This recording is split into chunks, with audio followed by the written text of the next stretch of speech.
Alors le bilan carbone, c'est un outil pour les entreprises pour diminuer l'impact sur le changement climatique en cherchant à réduire les émissions de gaz à effet de serre, CO2, méthane et tous les autres. Mais c'est aussi, ça répond à un autre enjeu qui est celui de la diminution des ressources en pétrole, puisque on le sait, le pétrole, on en découvre beaucoup moins, donc il va être de plus en plus rare alors que la demande augmente en permanence, donc il y aura pénurie, donc hausse des prix. Donc le bilan carbone, ça répond à une double problématique: réduire les émissions de gaz à effet de serre pour préserver le climat et réduire la dépendance au pétrole pour maîtriser les coûts à moyen et long terme quand le pétrole commencera vraiment à augmenter. C'est utile de réduire les émissions de carbone sur des postes symboliques, prendre du papier recyclé, c'est bien, mais si une entreprise émet surtout du CO2 sur un poste, par exemple le déplacement ou dans le cas de la crêperie ici sur les aliments, le plus logique, le plus simple, c'est d'essayer de réduire les émissions dans l'alimentation plutôt que de se concentrer sur 4 ou 5 serviettes. Voilà. On peut le faire à n'importe quel moment, en cours d'activité. Ici, il double la surface, il se développe sur un local à côté, donc c'est l'occasion de réfléchir à faire des aménagements qui seront sobres en carbone pour émettre moins de CO2 et aussi réduire les coûts.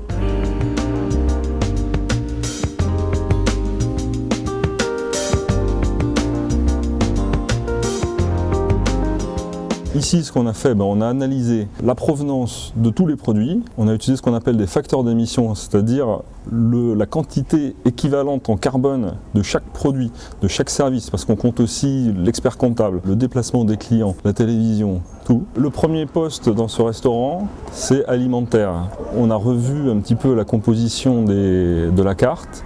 Il faut savoir que la viande rouge, l'agneau, sont très émetteurs de carbone. Pour 1 kg de viande, il y a 26 kg, 28 kg de CO2, équivalent CO2 dégagé entre le transport, la déforestation pour planter du soja, nourrir les bœufs, c'est assez conséquent. Donc moins il y aura de viande rouge proposée à la carte, moins l'impact carbone sera important.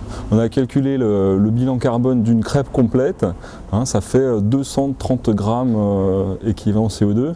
Il faut savoir qu'une voiture, pour faire 1 km, elle émet à peu près 150 à 180 grammes de CO2. Une voiture récente est peu gourmande. Donc quelque chose de très important, et c'est un des gros problèmes en France, c'est l'énergie du bâtiment. À Bayonne, les maisons sont vieilles, elles sont peu isolées.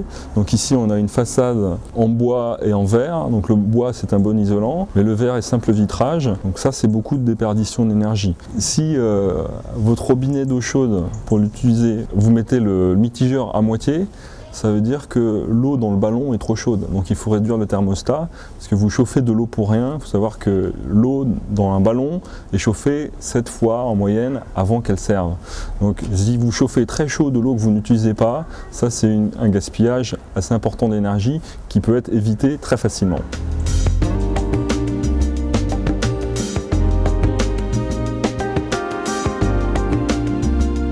J'ai une tendance déjà à tout récupérer en fait. Je fais beaucoup de récupération.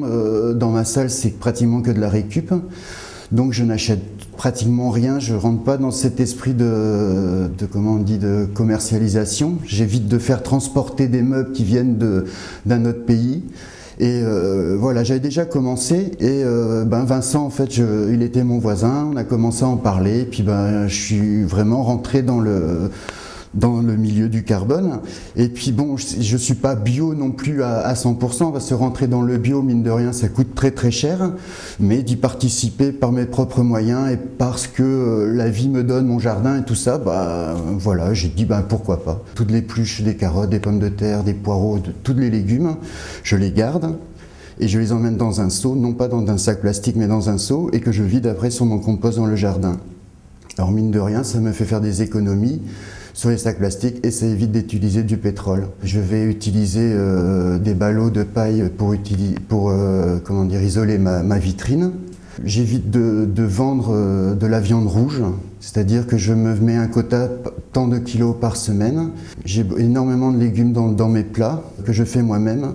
où j'achète par des locaux. Et voilà, c'est des petites économies de bout de ficelle, diront certains, mais mine de rien, pour moi, c'est important parce que moi, j'y crois à ça, au bilan carbone, et je fais tout dans ce sens. Parce que j'aimerais bien que mes enfants puissent aussi profiter de tout ça.